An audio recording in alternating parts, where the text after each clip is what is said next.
Prezados amigos de viagem, estamos aqui para bater um papo, falar sobre rotina de treino, a ideia dessa rotina contínua. É o que nós vamos abordar hoje, tem várias facetas, mas o que nós vamos passar para vocês de orientação é de como começar, se empolgar com o treino e dar continuidade pensando em longo prazo, não é uma coisa de curto prazo.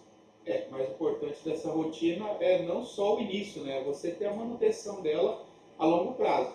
Ainda que o treinamento ele não é um recurso a curto prazo, de resultado a curto prazo, né? É a longo prazo. Exato. E chega mais para cá para a gente enquadrar, ficar mais bonitinho aí, né? Eu estou quase no estúdio aqui de televisão, né? Então, essa imagem aí de abertura é exatamente nossos parceiros de treino, tanto de luta, né, como o pessoal de treinamento aqui da Academia Jacarezinho, treinamento de musculação. E já começando por aí, nós vamos focar principalmente na rotina de treino de peso. Né? Nós podemos abordar vários tipos de treinamento diferentes, vários tipos de rotina. As lutas são coisas que a gente já trabalha também há muito tempo, tem uma boa experiência, tanto eu como o Kleber, mas hoje o foco é na rotina de peso. Por quê? Porque a rotina de peso, a rotina de peso é importante para que você potencialize também o seu ganho, por exemplo, em qualquer outro tipo de esporte. Uma luta ou ciclismo, independente do esporte, uma base para melhoria é o treinamento com peso. Sem dúvida, e esse é o motivo que nós vamos nos ater prioritariamente falando do treinamento de peso, porque se nós pensarmos hoje, já como falado por outros treinadores e por outras pessoas que pesquisam na área, um dos principais fatores do anti-aging, de você diminuir os efeitos do impacto do envelhecimento, é você manter funcionalidade.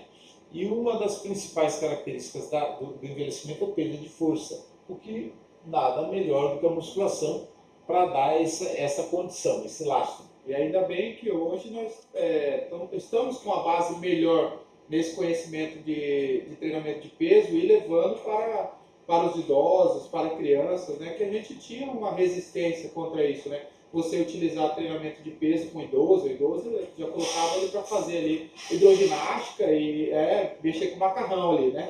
E daí as crianças, nossa, é um crime, as crianças não vão crescer se mexer com peso. Né? Quando é o macarrão da cozinha. Exatamente. Aí está o problema, a ligação do excesso do macarrão na cozinha com o macarrão da piscina ali, achando que aquela caloria vai gastar boiando na água. Né? Daí nossos idosos tendo envelhecimento mais precoce ainda, né? Sem dúvida.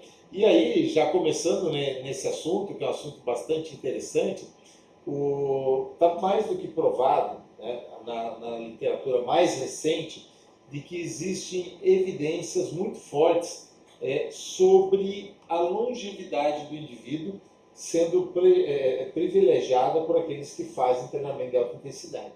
Há anos atrás, décadas, se discutia muito isso, né? A própria educação física achava que a atividade para idosos era só uma atividade leve, uma atividade de manutenção. E isso a gente precisa entender, a diferença de uma atividade de manutenção para uma atividade que é de ganho, ou de, pelo menos, do que se fala em gerontologia, do parcialmente reversível. Por exemplo, a diminuição à sensibilidade à insulina, ela é algo que ocorre com a idade.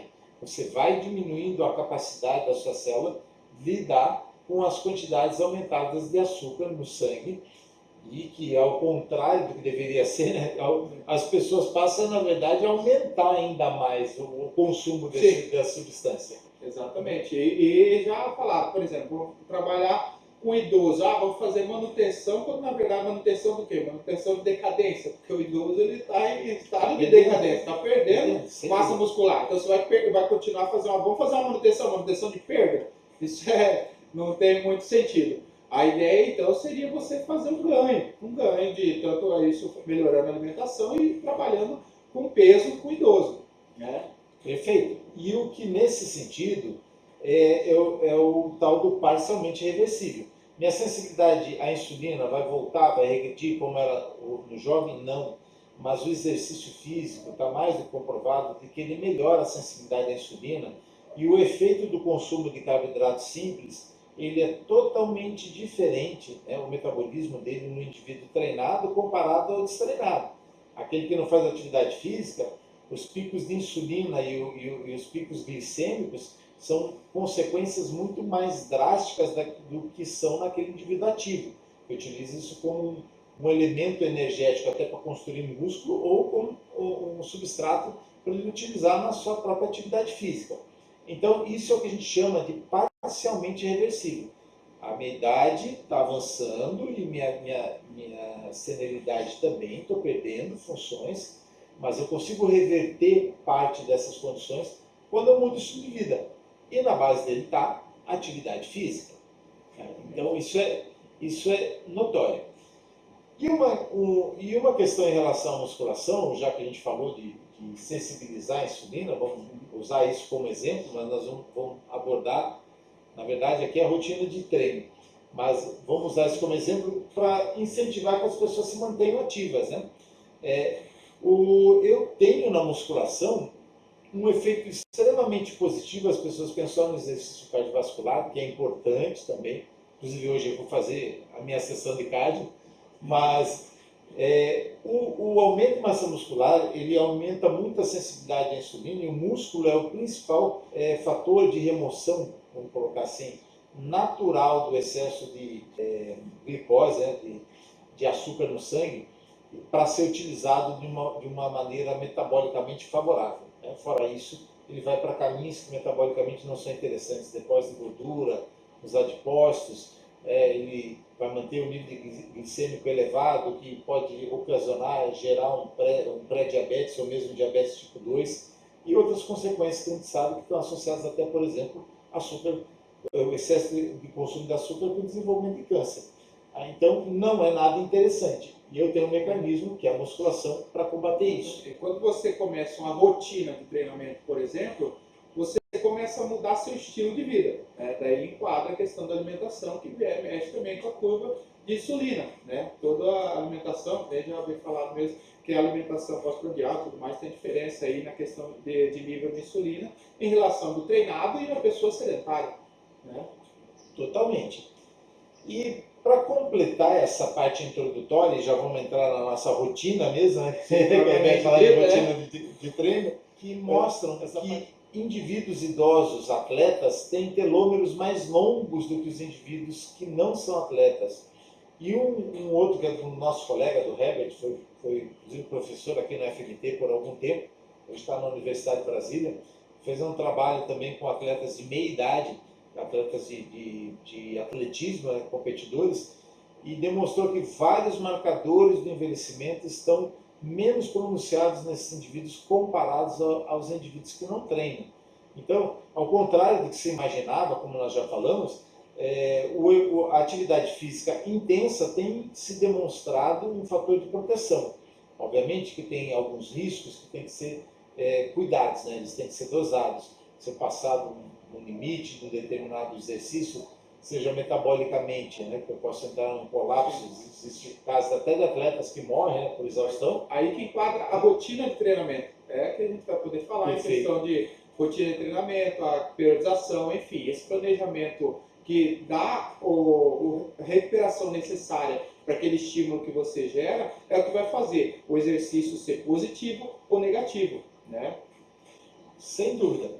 E aí, obviamente, que a gente sabe que o treinamento de alta intensidade é o que mais causa adaptações, principalmente quando eu levanto uma quilagem maior no treinamento de musculação, os efeitos de mudanças hormonais, mimetizando o que são os hormônios anabólicos, que naturalmente são altos nos jovens, você tem picos depois desse tipo de treinamento. Então, ele é um caráter de modulação que mimetiza o rejuvenescimento, entre aspas, né? Vamos colocar assim.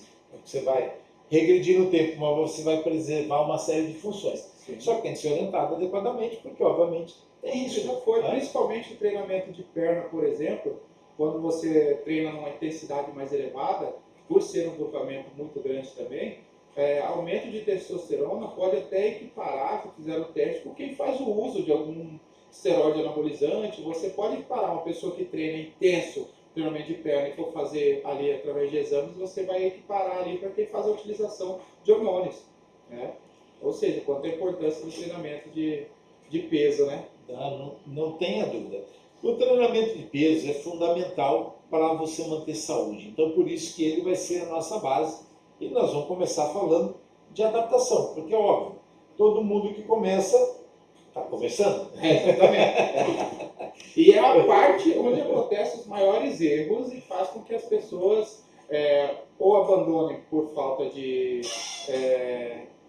por alguma falta de incentivo, motivação, sei lá como é que leva, disciplina, que te deixa abandonar, ou por uma lesão, excesso de treinamento, falta de resultado. Justamente é o começo que vai fazer com que você se mantenha ou afaste da musculação de uma vez.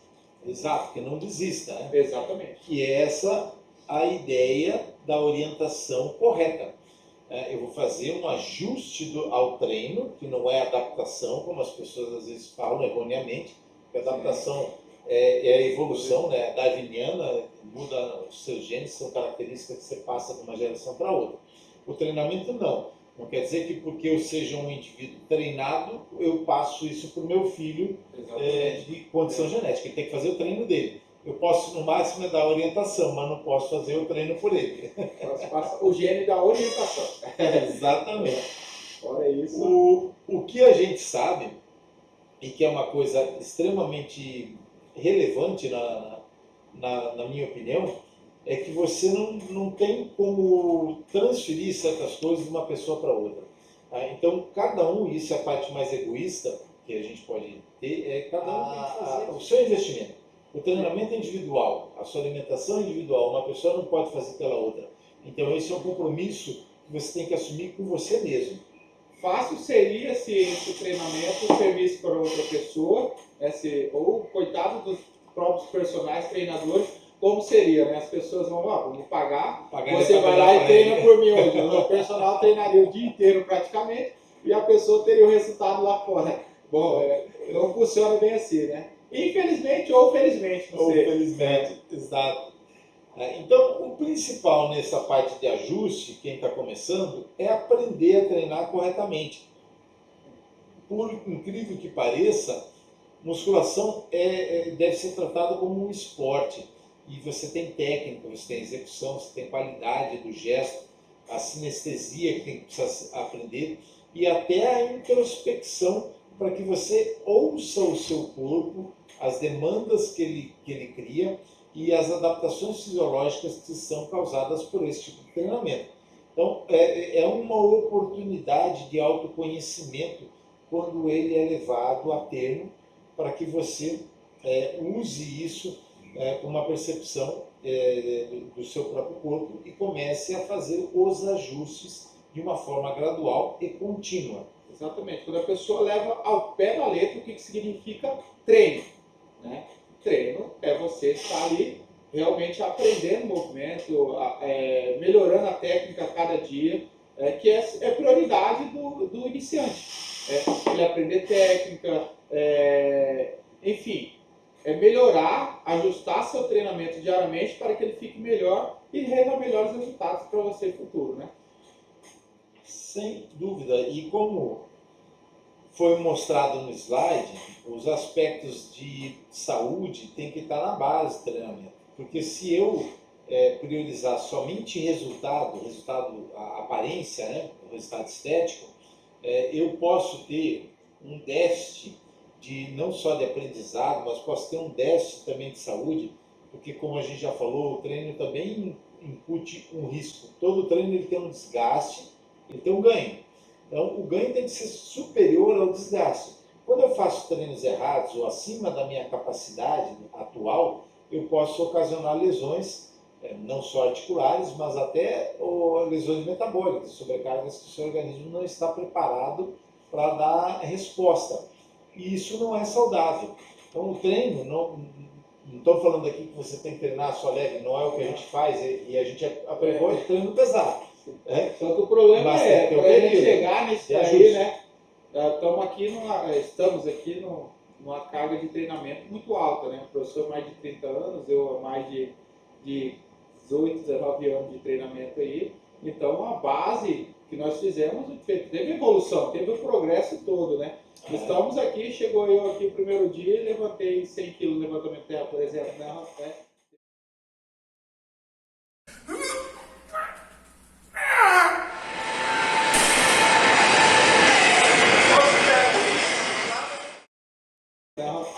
Teve um tempo para isso, né? Sem dúvida. E, e aí, isso aqui é uma dica, né? uma experiência que eu estou passando para vocês, no sentido de que ao longo dos anos eu desenvolvi, juntamente aqui com os colegas que treinam, Kleber, etc., uma estratégia de treino que é segura. É a única forma de eu adaptar? Não, mas eu vou explicar o porquê dessa proposta em termos de evolução e de segurança. O indivíduo ele chega na academia, eu vou sugerir para que ele faça uma série de 15 repetições com peso mínimo, somente com os principais grupamentos musculares e somente exercícios multiarticulares, que são os que a gente chama de exercícios básicos. São exercícios mais seguros, que envolvem um volume maior e não uma única articulação. Exige uma consciência corporal também um pouco maior. Ele vai fazer isso uma passada, um treino relativamente rápido, 15, 20 minutos ele acabou. Aí você fala, mas muito rápido, o cara não vai querer ir embora, ele vai achar que nem treinou, ou que você está enrolando ele, né? É o que aconteceu isso comigo no começo do treinamento, né? Primeiro dia de treino, cheguei lá na academia com 14 anos, foi isso. Cheguei lá, o professor me passou essa mesma rotina aí, passou, o conhecimento dele estava certo, estava me abordando da forma correta, mas na minha cabeça não. Cheguei lá para treinar, vamos treinar, né? Aí você não sai morto, você não sai morto, não. Saí lá, fiz os exercícios, saí, estava com os colegas, fui até em casa e nunca mais eu volto. Mas não, você tá louco, ou vou treinar sozinho, né? Vou lá para treinar, o cara me passou um exercício outro lá, vou sair menos cansado do que entrei. Não, tá errado. Na verdade, estava certo. Na verdade, estava certo. Hoje eu tenho essa visão. Na época... Exatamente. E como é que eu vou progredir? O meu aluno vai voltar no próximo dia, e se ele tiver tudo ok, não teve dortadia nenhuma, que essa dortadia é microlesão na musculatura, se a gente medisse a parte bioquímica, ia ver que a CK dele, a creatina quinase, estaria alta, que corresponde a essas microlesões, e eu não tendo essa dortadia, significa que ele já está recuperado do treino, não causou nenhum impacto mais importante. Aí eu posso progredir. Como é que eu progrido? Aumenta o número de repetições para 20. Ele vai voltar no próximo dia, ok, aumenta para 25, aumenta para 2 exercícios por grupamento muscular, mesma coisa, 2 de 15, depois 2 de 20, 2 de 25.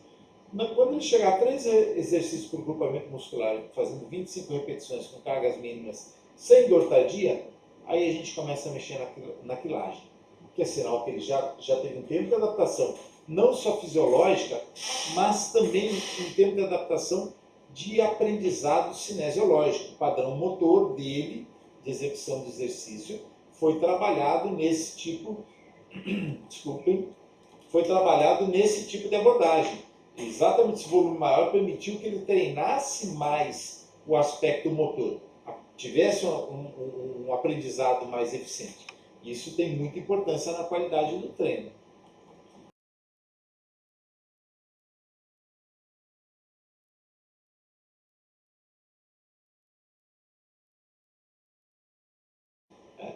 Então não é uma coisa que eu esteja preocupado somente em aumentar peso. Eu tenho que me preocupar em que ele aprenda corretamente. O importante da base é você fazer ali, você ter a consciência corporal, você desenvolver a técnica, pegar bem o movimento, porque é da base que você vai conseguir evoluir no treinamento. Uma base mal feita, você não consegue evoluir. Possivelmente uma lesão vai ocorrer. Por isso que eu digo, quando o professor está falando nessa base de treinamento aqui, evolução, uns vão passar por essa evolução mais rápida, outros vão demorar um pouco mais. Isso é a resposta de cada um, cada indivíduo vai responder de forma diferente, apesar de treinamentos iguais, responde de forma diferente, né? Por isso que precisa, quem está ali, o professor que está à frente, Ele que vai estar dizendo ali como vai ser o progresso, dependendo de como você estiver reagindo a esse tipo de ação, né? Exato. E o aprendizado motor não deve ser negligenciado. Ele envolve até na sua capacidade cognitiva. Nós temos estudos mostrando, até trabalho nosso, do nosso grupo, um ex-orientado meu, Erasmo Brás, fez um trabalho em escolares e mostrou que a atividade física, aulas de educação física, melhorava a capacidade de aprendizado das crianças. E tem muitos trabalhos mostrando, inclusive, o aspecto emocional, né, inteligência emocional sendo beneficiada pelas aulas de educação física. Então, aprender a executar corretamente também é importante para a sua vida, para a sua qualidade de vida, não somente para você ter um gesto motor mais bonitinho, mais afinado, mas sim você trazer uma melhora da sua capacidade de raciocínio. Você está treinando toda a conexão neural desse sistema nervoso central até o periférico. E isso é treinável e melhora a sua resposta a outros aspectos da vida. Né? Exatamente. A gente sabe que nós pegamos adultos hoje aí que não tem coordenação, manda levantar a perna direita com o braço esquerdo, o coitado não consegue. Infelizmente, por quê? Porque a base foi mal feita, falta de uma boa educação física escolar, né? Que é muito importante, algumas vezes foi negligenciada aí, mas é importante você ter essa base de coordenação para o lado cognitivo realmente melhor. Você vê crianças, por exemplo, com falta de educação física que não fazem esse progresso. Você joga uma bola para ela, se você falar ou pega, ela arrebenta a cara dela. Ela não consegue pegar a bola. Falta de coordenação, falta disso aí, né? Sem dúvida. Então é importante que isso seja feito também pensando nesse processo aí de aprendizado. Então, a adaptação me dá essa segurança, sendo feita dessa forma. E para eu entender como que isso ocorre na prática e como que eu conduzo de maneira um pouquinho mais segura, eu primeiro preciso saber o que são as valências físicas.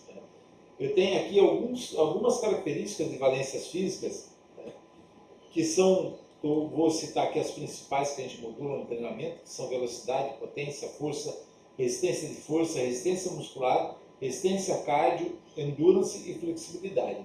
Se eu pensar no indivíduo que está começando, eu não me preocupo muito, principalmente com essas 4 primeiras. Né? Eu vou treinar velocidade com ele ainda, potência, força, resistência de força. Principalmente resistência muscular e cardiovascular e a flexibilidade que eu vou estar trabalhando na fase inicial. Porque estas capacidades físicas, elas exigem um nível próximo ao máximo de execução. E, obviamente, toda atividade máxima tem risco.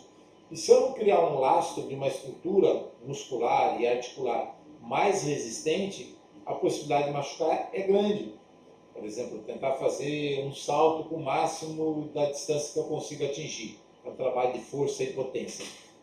Uma pessoa destreinada tem um grande risco de distender, de ter um entorse, ter uma articulação lesionada, uma luxação e assim por diante. Então, se eu vou usar esse tipo de estratégia de treino, primeiro ele teve que ter um fortalecimento prévio. Tá? Depois eu vou utilizar esse tipo de recurso. Esse é um ponto. Um ponto. Segundo, para os indivíduos de intermediário para frente, que combinam, já estão treinando com mais alta intensidade, eles têm que evitar de utilizar esses treinamentos de resistência, os treinamentos que exigem mais capacidade de tolerância à fadiga, no início do treino, depois tentar treinar, por exemplo, potência ou tentar treinar força. Porque tanto potência como força e velocidade exigem do sistema nervoso que ele esteja descansado, para dar o máximo de impulso, de estímulo. Tá? Então, eu não devo inverter essa ordem. Começar lá, por exemplo, fazendo uma corrida, que às vezes acontece, a pessoa vem para a academia, quer fazer um treino um pouquinho mais intenso, mas faz meia hora de esteira antes. Obviamente, seu treino já caiu a intensidade. O treino intenso fica para a próxima sessão. Tem que falar da depredação do glicogênio, né? Você depreda o glicogênio, você vai estar sem energia ali para treinar. Né? Para você treinar uma força, por exemplo, uma força pura, vamos dizer de 3 repetições aí, não vai conseguir. Né? Você vai ter capacidade física suficiente para levantar peso. Então, pensando nessas valências físicas, se eu for colocar esse meu treino cardio junto, por exemplo, de um treino que eu quero trabalhar com cargas mais altas, mas eu quero fazer o aeróbio no mesmo treino, eu vou começar com o treino na musculação, com as cargas mais elevadas, e vou terminar, por exemplo, na esteira ou na bike, com um treinamento de resistência, porque aí esse gasto energético que eu tive no treino de força, ele não compromete o meu ganho de resistência. Ele não prejudica, pelo contrário. E quanto mais cansado eu tiver, quando eu vou treinar a parte de resistência, ele se sobrepõe, porque exatamente o treino de resistência é você tolerar a fadiga.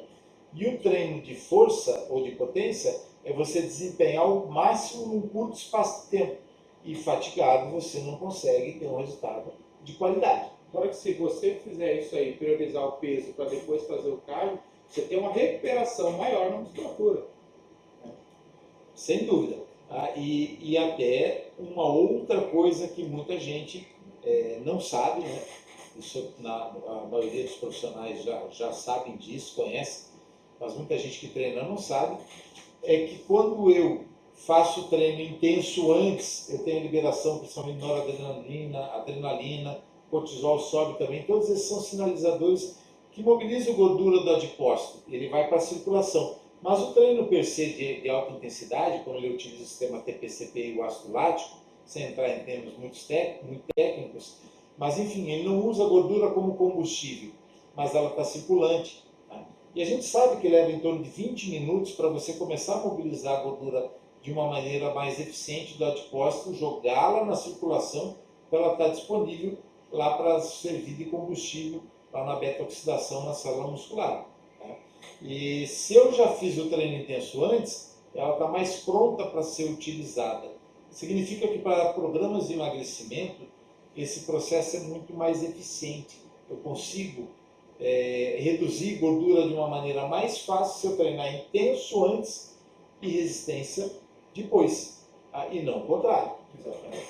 Que o contrário, na verdade, vai prejudicar o meu ganho em termos de força e de hipertrofia muscular. E ainda assim, ó, a prioridade sempre, quem quer emagrecer, independente, é ganhar massa muscular, é desenvolver, é priorizar o treinamento de peso.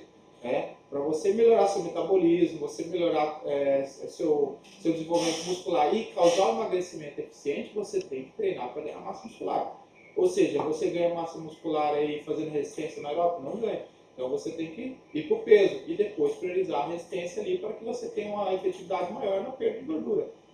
Há muitos estudos comprovando aí também que maior remoção da gordura ali visceral é através da musculação.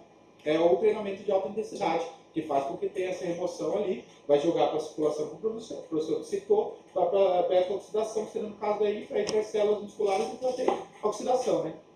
É que muita gente esquece que eu continuo oxidando gordura em repouso.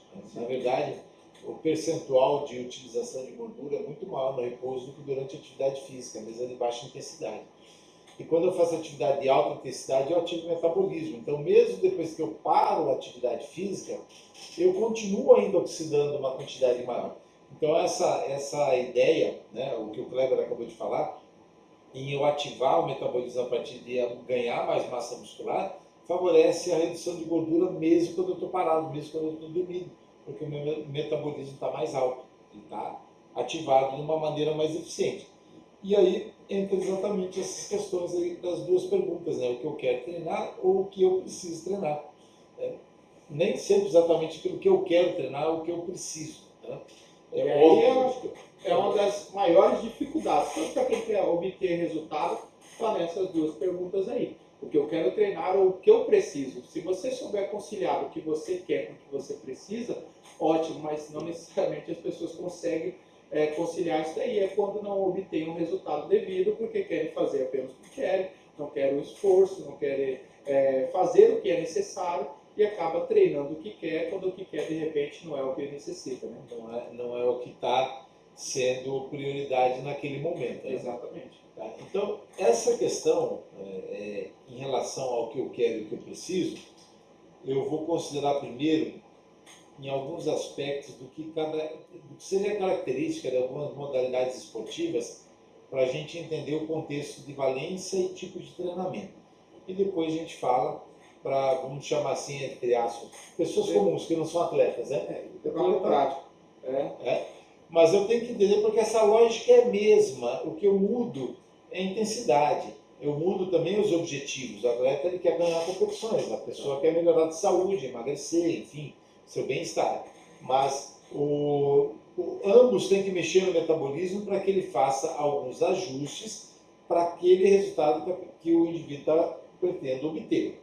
Então, quando eu vou, por exemplo, para uma modalidade de luta, e eu considerar aqui essas três valências físicas principais, né, força, velocidade e resistência, a luta está mais ou menos aqui embaixo, no meio caminho entre velocidade e resistência, e um pouco mais distante de força. Não é que o atleta de luta não precisa de força, obviamente que isso aqui muda de modalidade para modalidade, mas não é prioridade para ele como é para um levantador de peso. Exatamente. É especificidade, né? Exatamente. Não adianta ele, por exemplo, ser o cara mais forte da competição, na metade da luta ele não tem resistência para chegar até o fim. Então, é por isso que está nessa característica. Obviamente que força influencia na luta, mas se eu for lutador, eu preciso considerar que essas duas valências aqui são as que têm prioridade para ter um bom desempenho. E aqui nós estamos falando, nesse ponto aqui, como o professor citou, de atleta. Ou seja, o que ele quer. Não que ele precisa dos três, mas qual que é a prioridade e especificidade daquela determinada atividade. O atleta ele quer ganhar. Então, para ganhar, o que ele vai ter que ter melhor ali é a predominância de velocidade e resistência, né? Sem dúvida.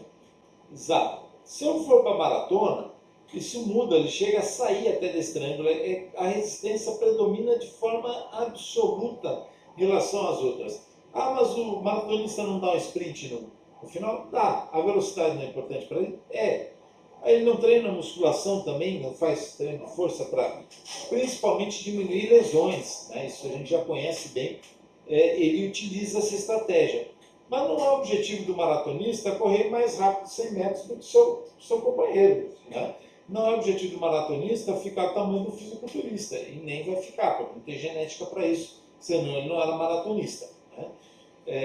Nem que use recursos ilícitos, ergogênicos, drogas, etc., porque aí depende da base genética. Mas qual a prioridade para ele? Ele conseguir correr em média de velocidade o mais alto possível, 42 km, 195 metros. Isso significa que a valência mais importante para eu ter esse desempenho é a resistência. Com certeza. Porque eu dou um sprint no finalzinho da corrida, nos últimos 100, 200 metros, e ainda assim não é um sprint de um velocista de 100 metros. É o sprint do final de uma maratona, com aquela chegadinha. É um sprint que já está quase engateando, né? Tanto que, se for avaliar o resultado de forma física, pega um atleta aí, por exemplo, de sprint aí, de velocidade de 100 metros aí, a perna do cara é gigante, a perna do maratonista muito forte. Com 2 cabos de vassoura. Muito forte. E aí, se eu avançar aqui para capacidades biomotoras de vários esportes, ainda avançar aqui no caso para levantamento de peso e de disco, vamos ver que a posição dele está oposta, né, do maratonista, que está aqui em cima, predomina a força. Por quê? Não adianta eu levantar 10 vezes um peso de 100 quilos, vamos dar um exemplo que for 100 quilos, né, porque eu levanto muito mais, mas vamos pensar, o que importa mais, levantar 10 vezes um peso de 100 quilos ou levantar uma vez 110 quilos? Por uma competição de levantamento de peso, levantar uma vez, porque quem levantou o maior peso, não interessa quantas vezes. Exatamente. Então a predominância é força. Mas eu aguento levantar mais vezes. Ok, se tiver uma modalidade que combina força e resistência como crossfit de competição, bacana, isso é interessante. Mas aí ele já sai dessa característica. E um competidor de crossfit não vai ser campeão de levantamento olímpico. Né? Então, é especificidade. Tem diferença de levantamento de peso. Levantamento de peso aí com um atleta olímpico aí, é um cara que levanta muito peso. Ele precisa necessariamente treinar especificamente o treino de força. Já o atleta de crossfit, por exemplo, ele vai treinar com um determinado peso, mas a importância é treinar com determinado peso e com resistência. É você conseguir fazer o máximo de repetições, de repente, com uma quantidade de peso determinada. Exato. Já o disco, Eu predomino, o lançador disso, todo mundo já viu na televisão. Fraquinho eles não são, né? Os caras são uns monstros, são muito fortes. A gente vê, né? A estrutura física deles são grandes, pesados, mas o que ele precisa de principal é, obviamente, velocidade, está considerando aqui. Seria mais a característica de potência mesmo, né? É velocidade com aplicação de força. Né? Mas, se ele não tiver velocidade, não adianta ele ser o cara que levantou mais peso. Se ele aplicar o giro para lançar o disco de forma lenta, vai cair no dedão do pé, não adianta ter excesso de força. A característica dele, de velocidade, é a predominante na modalidade. Então, ele precisa arremessar o peso o mais longe possível, né? Sim. E não carregar o maior peso possível. Exato. Então, esses são alguns exemplos. Aí é óbvio, vamos fazer algumas considerações. Quando você vê algumas provas daqueles Strongest Men of the World, né, que eles têm algumas provas que têm muitas repetições, né, não é só levantar um peso, você precisa ter característica de resistência também. Então, eu vou me ajustar para o tipo de demanda que eu tenho. Mas aí vocês vão ver que dificilmente você tem um levantador olímpico que está em fase de competição das Olimpíadas participando desse tipo de evento e vice-versa. Né? Porque você se especializa naquilo que você quer desenvolver. E isso vale para a academia, porque se eu estou vindo para a academia, eu estou buscando saúde, estou buscando bem-estar, né? Eu quero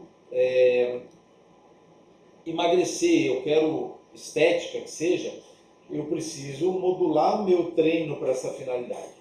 Lembrando que sempre, como a gente falou lá no início, na base da saúde. Que o indivíduo que não está bem com a saúde boa, ou que está fazendo um treinamento que não o permita levar a longo prazo, seria a longevidade do seu treino é curta, né? Não tem longevidade de treinamento, é algo que ele vai perder, porque eu só tenho enquanto eu faço. Aquela ideia do exercise medicine, né? Eu tenho a dose do meu remédio quando eu treino. Se eu não treinar, não tenho. E outro, nós estamos falando aqui de resultados que vêm a longo prazo, né? A não ser que você, ainda assim, né? Porque qual que você fazer o objetivo do cara, por exemplo, que utiliza o esteroide anabolizante, é potencializar o treinamento dele para que ele melhorar a recuperação, para ele consiga treinar mais. Há um cara que não está treinando bem, nem isso aqui já usa o ergogênico, ele praticamente ele está pedindo para lesionar, pedindo para se machucar e pedindo para sair dessa qualidade de vida que ele obteria através do treinamento de peso, né? Queimou a etapa. Exatamente, queimou a etapa sem conseguir alcançar o objetivo. Porque você não vai conseguir alcançar o objetivo sem fazer uma base boa e utilizando como se fosse, porque você quer utilizar algo para potencializar uma coisa que você nem tem potencial para começar, né? Não, sem dúvida, porque na verdade, para você, nós não vamos entrar nessa especificidade agora. Em outro momento nós vamos falar sobre periodização. Sim. Mas só para citar isso, a periodização, quando você pensa em esporte, ela tem dois tipos, a grosso modo, né? Tem vários tipos de periodizações, vários autores, enfim, mas vamos considerar que eu tenho dois tipos de periodização principais. Uma periodização que é da carreira, da vida do atleta, né? que eu divido em fases, da fase de iniciação lá na primeira infância até a adolescência, uma fase de transição, uma fase de maturidade e uma fase de declínio e manutenção de fim de carreira e aposentadoria. Tá? E eu tenho a periodização, que é a periodização mais pontual, que é daquele ano, por exemplo. Tem as competições desse ano, vamos planejar para participar, ou um pouco mais ampla, que é a periodização do período do ciclo olímpico, dos atletas que participam de Olimpíadas. Então, esses planejamentos, eles estão subordinados a esse tipo de condição. Então, essa periodização maior, que é da vida do atleta, dentro dela eu tenho essas outras que são dos períodos menores. Tá?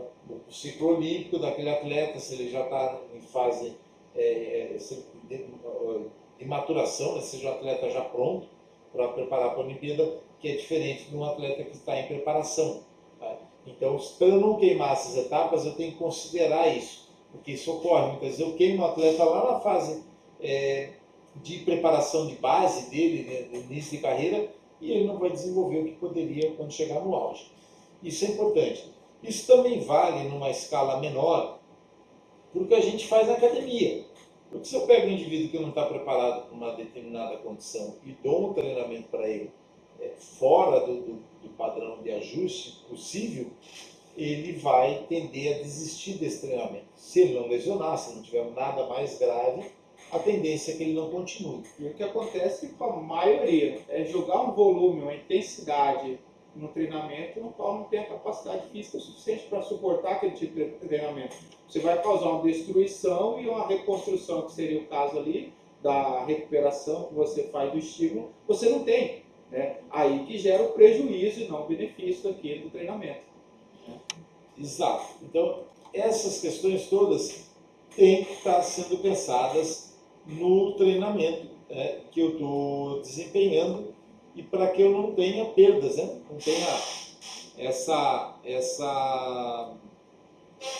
condição de prejuízo que é agravada por um tipo de treinamento que não está ajustado para aquele indivíduo. Né?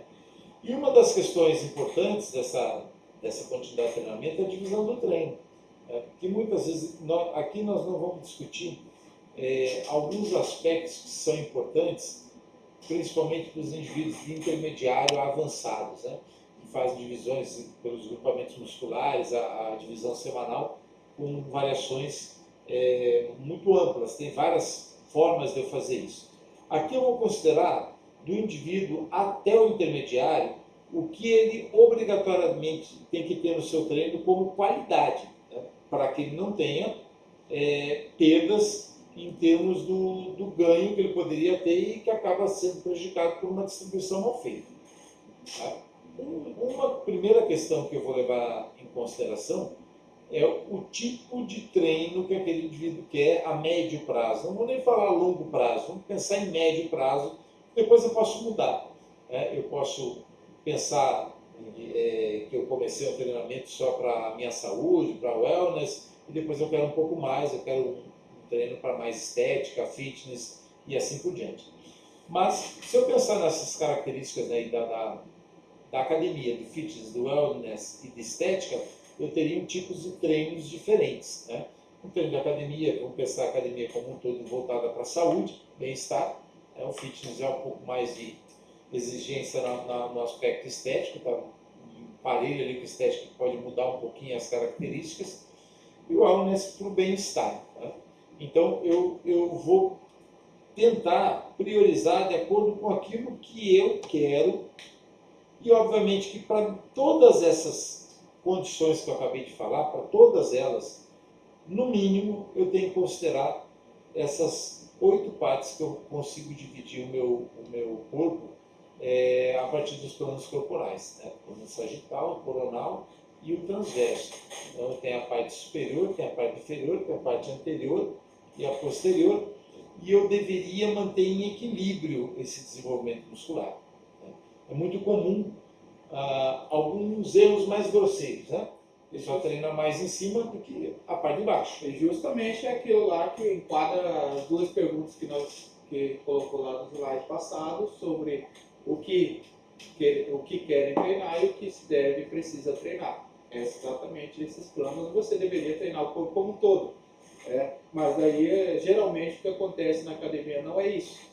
As mulheres treinando praticamente no membro inferior todo dia e sem treinar superior, o homem ao inverso, treinando superior todo dia sem treinar pernas. Né? Ainda porque o sofrimento do treinamento de pernas para o homem é muito grande, realmente, é um sacrifício muito grande. Então, se ele não tiver uma rotina de treinamento muito bem elaborada e uma cabeça boa para conseguir suportar aquele tipo de treinamento, ele acaba abandonando. Né? Sem dúvida. Então, esse é um aspecto fundamental do treinamento para não criar desequilíbrios. Então, pensando na estética, primeiro que não fica interessante a pessoa que tem um tronco desenvolvido e as pernas parece que foi acoplada de outra pessoa, ou o contrário, nós temos às vezes a pessoa acha que uma mulher tem um bumbum, uma coxa bonita, bem torneada, tá perfeito, mas se olha o ombro, o braço parece uma boneca, que você vê que não tem o mesmo nível de desenvolvimento, também esteticamente não fica equilibrado. Tanto esteticamente como funcionalidade, né? Vamos dizer, até mesmo vai ter ali esse desequilíbrio vai fazer com que você leve a uma lesão, possível lesão, né? Porque, vamos dizer, se você quer evoluir, você vai ter ali um lugar onde você vai chegar ali no seu treinamento de perna. Vamos citar as mulheres, por exemplo, que gostam de treinar a perna. Você vai limitar os seus ganhos devido a você não treinamento superior. E vamos dizer que você vai treinar um agachamento, você precisa ter um tronco que suporte uma quilagem a mais. Claro. E se você não tiver devidamente trabalhado, ele não vai suportar aquela quilagem, ou seja, você limita seu ganho de perna. O levantamento de terra, por exemplo, uma pegada firme, na empunhadura forte, um tronco que esteja apropriado para você fazer aquele devido movimento, não vai conseguir porque você não tem fortalecimento naquela região. Mesmo agora passando para o lado dos homens que gostam de treinar superior e não treinar perna, fazer uma remada curvada, por exemplo. Assim, tem uns aí que treme igual, vai fazer remada curvada com 10 kg, a perna tá parecendo que está tendo um ataque epilético, lá, não sei. Mas realmente isso acontece, seus ganhos serão limitados devido à forma de treinamento que você faz. Se você treinando apenas o que você quer e não o que você precisa, você vai limitar os seus ganhos e vai seguir até certo ponto. E se tentar passar aquilo na marra, vai sofrer uma lesão. O Kleber falou fundamental, e vou acrescentar mais algumas coisas. Essa desproporção superior e inferior já é conhecida e ainda continua sendo desobedecida, mas tem coisas mais sutis, né? Como direita e esquerda, muitas vezes não está equilibrada, a pessoa é mais forte de um lado do que do outro, isso precisa ser ajustado, precisa ser olhado no treinamento se está correto ou não, e se não tiver, você precisa corrigir. Inclusive, isso interfere na postura da coluna, né? Desvios de coluna podem ser não só acometidos, mas podem ser agravados por esse tipo de situação, mas outras coisas ainda mais sutis, né? Que é o ântero posterior. Às vezes a pessoa treina mais peito do que costa. Às vezes o quadríceps está muito mais forte do que o posterior da coxa. Isso ocorre muito em mulher, o que dá tendinite patelar, porque a tendência do quadríceps é tensionar a patela para cima e não tem uma compensação, um equilíbrio na articulação pela musculatura posterior. Eu mesmo já assessorei muita mulher que queria fazer treinamento para estética, etc. Você põe lá no leg press, você consegue levantar uma quantidade de peso grande. Aí você põe na flexora, duas plaquinhas, não consegue. Por quê? O quadríceps está muito mais forte que o posterior. E quando eu distribuo e observo nessas 8 partes, né, como eu falei, superior e inferior, anterior e posterior, direita e esquerda, e eu coloco no meu cardápio de treino exercícios igualmente distribuídos para essas 8 partes, eu tenho um ajuste dessas cadeias cinéticas e evito esses desequilíbrios, tanto estéticos como funcionais. E a rotina de treinamento, quando você cria essa desproporção, aí você agora tem que treinar da forma correta nessa priorização do treinamento, ou nessa montagem de treino, você deve priorizar aquela parte que não está desenvolvida da forma correta. Né? Aí é onde muitas das vezes, vamos dizer, numa distribuição de treino ali, você de repente dá enfoque nela mais vezes na semana em relação à outra. É porque as pessoas gostam muito de treinar o que vê no espelho, né?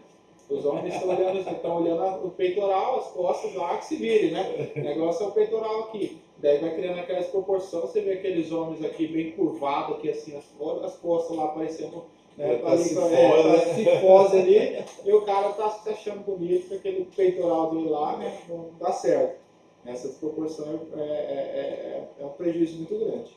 Exato. E aí, falando de esporte, né, especificamente, em algumas abordagens, como nós já comentamos, nossa ênfase aqui não vai ser discutir esporte em maior profundidade, nós estamos usando esse ponto, porque uma coisa que eu utilizo já há algumas décadas, inclusive nos meus trabalhos de universidade, nas minhas pós-graduações, desde antes do meu mestrado, é mimetizar o aprendizado do esporte para transferir para outras pessoas, até mesmo para situações de patologia.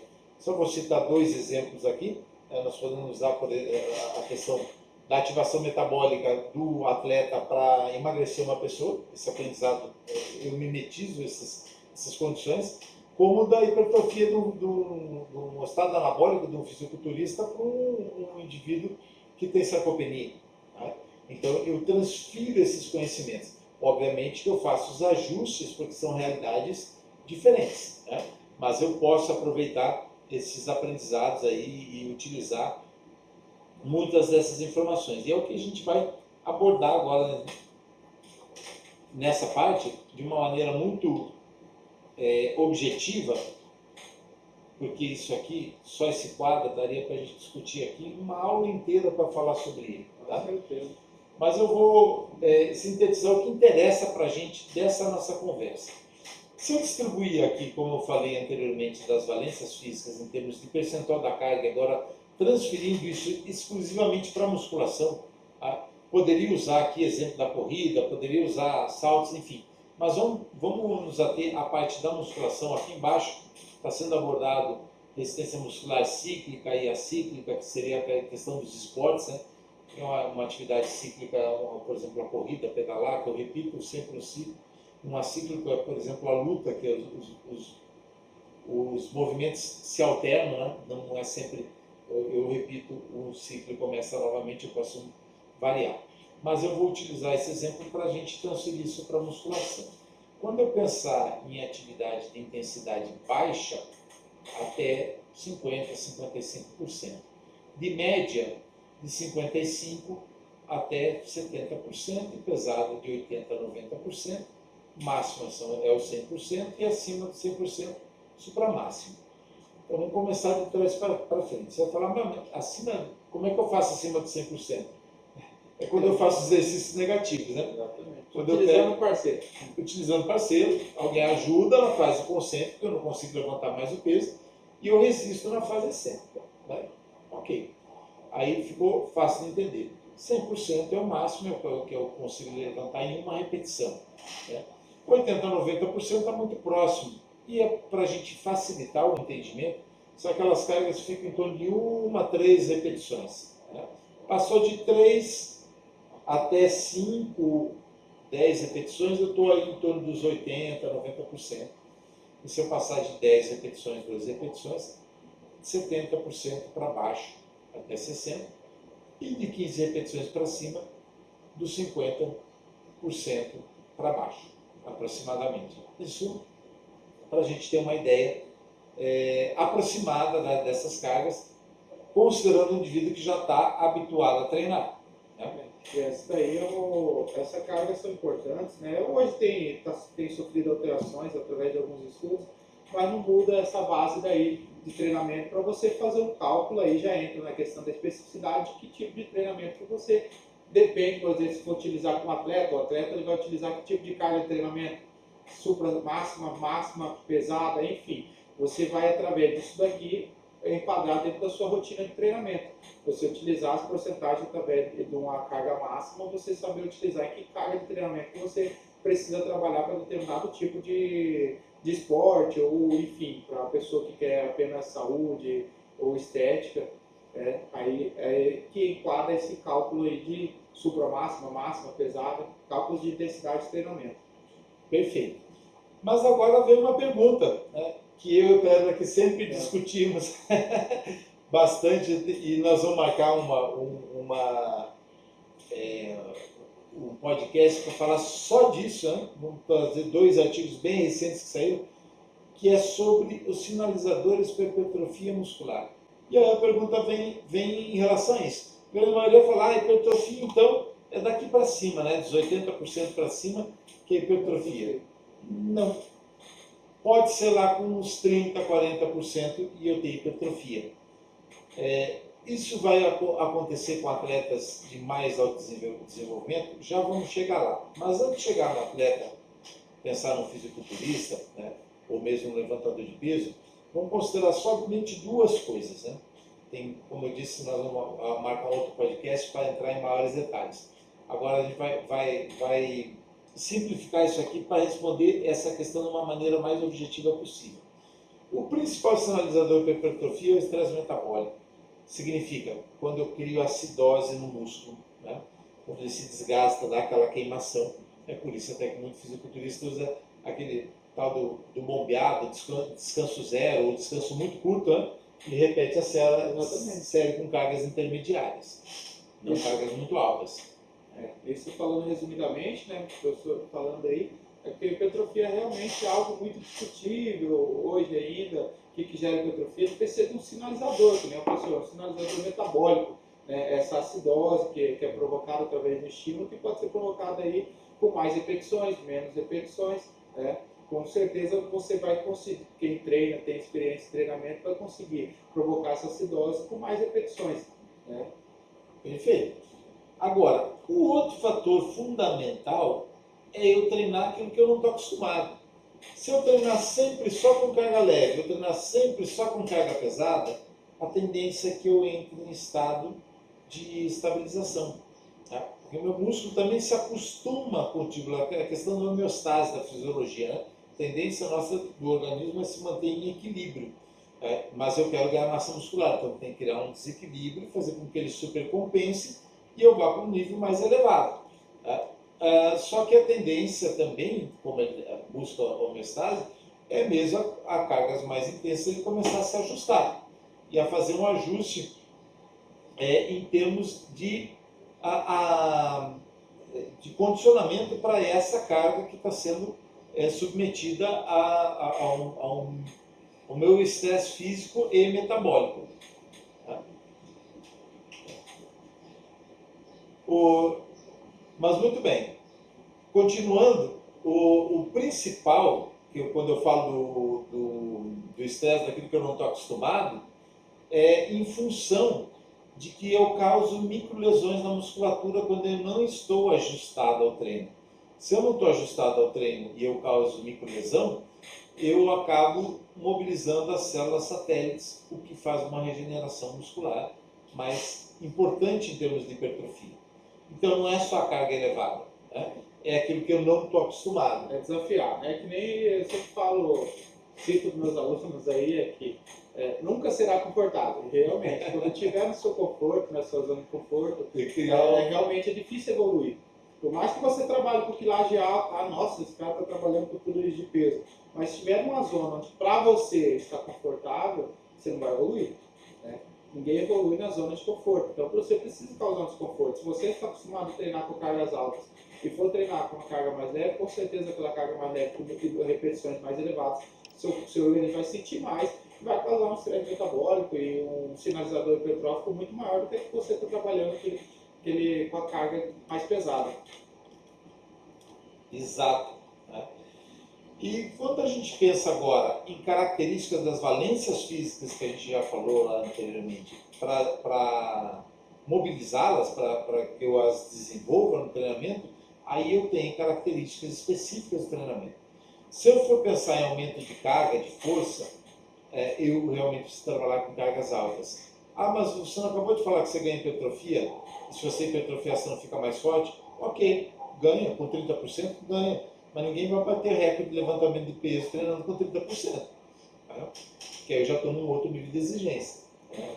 E não estou nem aprendendo a manipular cargas mais elevadas. Não é o suficiente.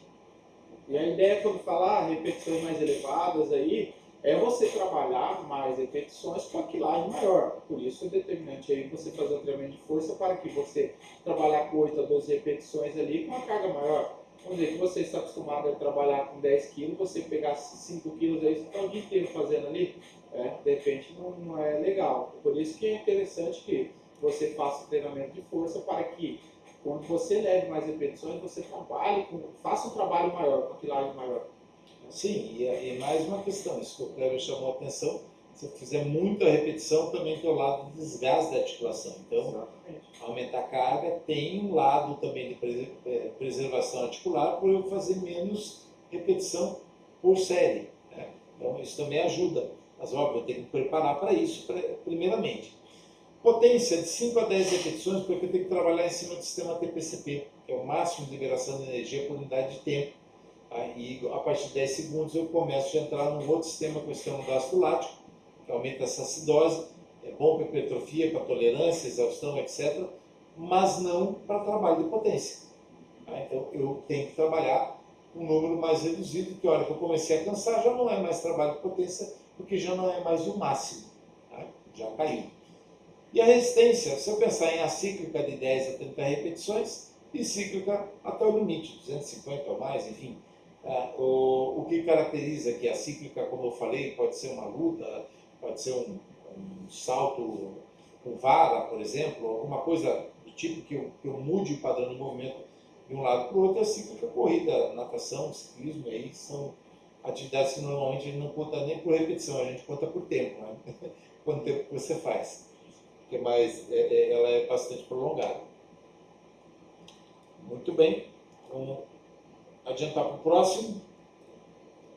E considerando aqui força e potência, as repetições devem durar até em torno de 20 segundos, com a predominância de ATP-CP. Para a hipertrofia, em torno de 30 a 60. O foco fica em torno de 40 segundos e resistência de 40 segundos a 120 segundos ou mais. Esses números cabalísticos, né? As pessoas falam, hipertrofia de 8 a 12, repetição. Não é de 8 a 12, nem de 10 a 20, qualquer outra coisa. Como a gente já acabou de falar, ela está relacionada ao estresse que você causa no organismo. Então, esses números e tempos são mais para você ter uma referência. O importante é que num determinado tempo, uma certa intensidade, um tempo de descanso entre as valências físicas, for força máxima em torno de 3 a 5 minutos entre as séries, exercícios máximos de 5 a 10, resistência muscular de 1 a 2 minutos e a frequência cardíaca baixar de 120 para você fazer uma nova série. Posso fazer intervalos diferentes? Depende da sua finalidade. Quando está falando de resistência, está falando de hipertrofia, sim. Porque o meu objetivo não é só levantar mais carga na hipertrofia. Meu objetivo é ficar maior. Então, quanto mais estresse metabólico eu der, mesmo que eu prejudique um pouco as cargas ou repetições, não tem problema. Na resistência é a mesma coisa. Se eu fizer um acúmulo do cansaço de uma série anterior, eu estou adquirindo mais resistência. Não estou tendo perda em relação a isso. É apenas um demonstrativo que você quer trabalhar em determinada região. Quer trabalhar força. Então, para você potencializar a força, é o máximo de peso que você conseguir erguer. Então, se você fizer uma força ali, logo imediato você for fazer novamente, você não vai conseguir levantar mais peso. Você não vai ter recuperado o sistema ainda necessário para fazer esse levantamento. Por isso está falando. Mas, que nem o professor citou aqui, gerar hipertrofia é diferente. Gerar hipertrofia, que nem nós mesmos no treinamento aqui de treinamento de hipertrofia, nós não descansamos praticamente nada. A gente vai de um exercício para outro, ou às vezes é aquele famoso descanso quebrando pedra, né? A gente faz um abdômen no descanso. E é um estímulo metabólico grande, estresse muscular grande também. Né? Eu estou trabalhando no sistema energético.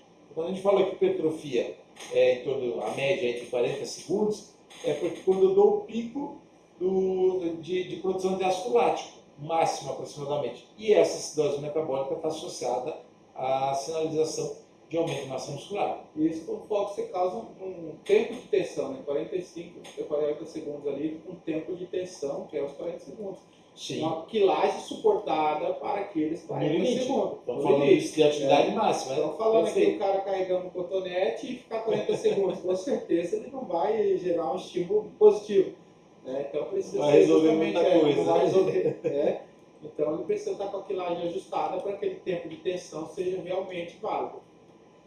E é interessante essa questão do descanso, quanto mais tem a vivência na sala de musculação, o quanto as pessoas treinam errado. Provavelmente você já deve ter se deparado com alguém na academia que faz um exercício e fica no celular ou papeando, enfim. É porque ele ouviu falar de 3 a 5 minutos ali, tá levando a risca. Tá levando a risca. 3 a 5 minutos mexendo no Instagram aqui. É justamente essa questão que eu queria citar. Qual que é a diferença do cara que se conhece, do atleta, que ele faz esse descanso porque realmente ele deu o seu máximo ali, né? Ou no outro de 10 minutos, que já é um caso de bater um recorde, da pessoa que está na academia, leu isso na internet, não entendeu o conceito do treino, não entende o porquê desses minutos de recuperação, e aí às vezes o treino dele está extremamente abaixo, só que a sensação dele de esforço foi alta, e não. E ainda tem alguns, infelizmente, que ficam sentados no próprio aparelho, deixando atrapalhando o fluxo. Para um exercício, o cara faz 3 séries e leva 10 minutos no aparelho. Então, a importância de mostrar, passar esse conceito teórico para a pessoa entender e para que ela melhore o seu treino, melhore a sua, obviamente, performance e resultado. E também a logística da academia. Sim. Então a academia, pensa no horário de pico, tem vários alunos e alguns não querem, né, revezar, então você mostra para ele, vai melhorar o treino dele, vai melhorar a questão logística da academia, dele liberar mais cedo o aparelho. Então essas percepções você só vai conseguir passar para o seu aluno se você realmente treina, se você realmente leva a sério, porque a nossa profissão ela não consegue se separar da prática. Não, e pode ser alguma. E só para exemplificar que pode ter gerado dúvida, aquele slide falando de 10 minutos para exercícios máximos, o de força não é o máximo? Veja bem, uma coisa é quando eu estou treinando para levantar as cargas próximas ao meu 100%, e outra coisa é quando eu estou tentando ultrapassar os meus limites, como, por exemplo, tentando usar as cargas do meu recorde mundial. Vamos dar um exemplo. O Scott Mendelson, quando ele ia treinar para tentar bater o seu recorde, ele tem que ter o descanso máximo dos 10 minutos. Então ele treinava, dava 3 a 5 minutos, com as cargas lá próximo ao 100%, mas tentando superar o limite, o seu próprio limite, o descanso tem que ser maior. Então é isso que a gente está chamando a atenção em relação ao que seria esse exercício máximo. E concluindo, chegando aqui na reta final, se encaminhando aqui depois da curva lá dos últimos 200, dos últimos 100 metros, para pegar a reta final, a ideia da rotina de treino é que você faça uma coisa que tenha essas duas palavras-chave incluídas, sustentabilidade e longevidade. Sustentabilidade porque é algo que você possa fazer, que você não vai se machucar, você não vai desistir, que você vai ter prazer em estar vendo o resultado. E que, ao mesmo tempo, você consiga fazer isso pelo maior tempo possível, e que você não vá desistir desse treinamento, porque, como eu falei, citei a frase do American College Exercise Medicine, eu tenho a dose do meu remédio de exercício enquanto eu estou praticando. Se eu não fizer, essa dose não vem. E os benefícios que vêm junto com ela são perdidos. Por mais que eu já tenha treinado muito na minha juventude, tenha sido até atleta olímpico, nós temos exemplos aí de atletas de alto rendimento que pararam e vieram a ter problemas de ordem metabólica, inclusive alguns juízes de futebol técnicos de futebol têm uma prevalência maior de problemas de ordem cardiovascular, porque eles eram ex-atletas e, de repente, pararam com a atividade física. Isso tem um custo para o seu organismo. Pior até do que se você tivesse sido sedentário a vida inteira. Exatamente essa mudança que acontece aí, por isso que quem treina, machuca, recupera treinando. Não existe. Quem treina, recupera treinando. Quem treina, vive treinando e tem que treinar sempre. Porque o prejuízo de quem para de treinar é muito grande. Até mesmo a pessoa, vou viajar, então vou parar de treinar. Não, você tem que treinar lá. Você vai ajustar seu treinamento para aquela viagem. Lógico que você não vai fazer o mesmo treino que você faz aqui, mas você pretende manter aquele condicionamento e seu lado fisiológico, do seu metabolismo, que teve aquela mudança positiva, você precisa manter. E daí você vai na viagem também treinar. O professor aqui é um caso, que fica às vezes viaja quando fica uns 2 meses fora, não deixa, é raríssimos dias que ele fica sem treinar. Porém, é o mesmo treino que faz aqui? Não. O treino dele lá é ajustado, mas não deixa de treinar. Então ele não tem esse prejuízo metabólico, fisiológico que acontece por quem para de treinar. Perfeito. E o treinamento tem uma pena só para finalizar, a rotina de treinamento, ela enquadra isso. A rotina de treinamento é uma dose, como é que você dose um remédio. Você tem que saber aplicar, porque isso que vai depender do que você faz é sustentável e se vai ser longevo, né? Porque se você faz aqui algo que seja insustentável, dificilmente você vai conseguir manter por mais tempo. O que a gente faz aqui, o que a gente treina aqui, bota na prática, a teoria na prática, o que a gente sempre faz aqui é realmente o que eu tenho vontade, eu gosto de treinar, o professor também, que já tem uma carga de treinamento muito maior que a minha, é manter até pro resto da vida. Treinar até quando tiver aí, acho que eu não vou ver muito, só até os 200 e poucos anos, até lá eu quero estar treinando, essa ideia, então estar treinando, manter treinando. Então a ideia é essa, não só treinar para hoje, é treinar para amanhã também, entendeu? Sem dúvida. E aqui aproveitando, embora esse vídeo é um vídeo atemporal, ele vale o que a gente está falando de quando eu treinava na década de 80, vai continuar valendo daqui a 20, 30, 40 anos. Mas vamos aproveitar que nós estamos no período aqui de final de ano, transição, né? E deixar exatamente associado a isso o recado que a gente quer dar. Eu acredito naquele cara que começa a treinar na sexta. Nós estamos aqui no dia 24 hoje, de dezembro. Hoje é perdido 23, né? 24, amanhã é 24. 24 também. 23. Véspera do Natal, né? Amanhã a academia vai estar fechada. Mas não para nós. A gente entra e treina e vamos fazer o treinamento. E no dia 25 também. Né? Vamos estar treinando. Não importa que seja feriado. O corpo ele não sabe se é feriado, não. O corpo, hoje é feriado. Então hoje não. Não, o corpo ele não sabe disso. O corpo ele sabe que ele precisa de um estímulo e recuperação para ter a melhoria. Então ele sabe que precisa disso. Mas hoje é dia 25. Não, feriado, é Natal. Não importa. A gente se mantém treinando. Perfeito. Então esse é o recado. Por isso que eu disse, acredito naquele cara que começa o treino na sexta. Porque a maioria está nesse período agora, falando, quando virar o ano, 1º de janeiro começa, aquelas promessas que ninguém cumpre. Isso vale para outras áreas da vida, que nós já gravamos algumas coisas, vamos falar mais em outros momentos. Mas treinamento é base para você fazer que sua vida funcione bem. Então ele é laço até para sua condição financeira, para você inclusive usufruir daquilo que você ganha. Não faz muito sentido você adquirir coisas e não ter saúde para usufruir delas. Então o treinamento é base para isso. E o momento de começar é hoje. Não é amanhã, nem depois da manhã. Não que você precise virar escravo do treino, mas que você aproveite isso, né, de uma maneira prazerosa para ter regularidade. E a partir do momento que você adquirir um certo status, e eu vou usar o meu exemplo, né, se o dia eu não quiser treinar, eu me preocupo com isso? Não. Porque isso já está arraigado, eu não vou ficar uma semana sem treinamento. Se eu não quiser treinar hoje, eu não treino. Mas amanhã eu volto e continuo meu treinamento de uma forma regular. E é isso que funciona a longo prazo. Caso contrário, você vai perder os benefícios. Isso é um investimento. Acredite nisso. Com certeza. E até a próxima.